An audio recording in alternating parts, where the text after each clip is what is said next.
እንደሚለው እብዶች ሆነን አይደለም ወይም ደግሞ አላዋቂዎች ሆነን አይደለም። መጽሐፍ ቅዱስ ቆሮንቶስ ላይ ሲናገር የዚህን ዓለም ጥበብ እንዲያሳፍር ወይም ደግሞ የዚህን ዓለም አዋቂነት የዚህን ዓለም ጠቢባን ጥበብ ሊያሳፍር የእግዚአብሔር ልጅ እንደተገለጠ ይናገራል።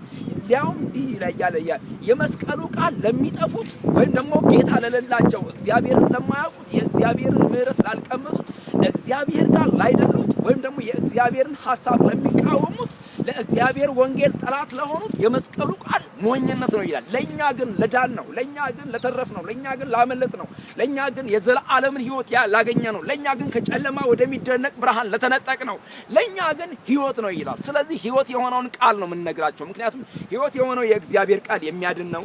ሕይወት የሆነው የእግዚአብሔር ቃል የሚያስመልጥ ነው። ሕይወት የሆነው የእግዚአብሔር ቃል የሚያተርፍ ነው። ስለዚህ ይሄንን ተርፈንበት ስላየን እንድትተርፉበት እንነግራለን። መዳን በሌላ በማንም የለም። እንድንበት ዘንድ ለሰዎች ሁሉ የተሰጠ ስም ኢየሱስ ክርስቶስ ነው። ኢየሱስ ያድናል።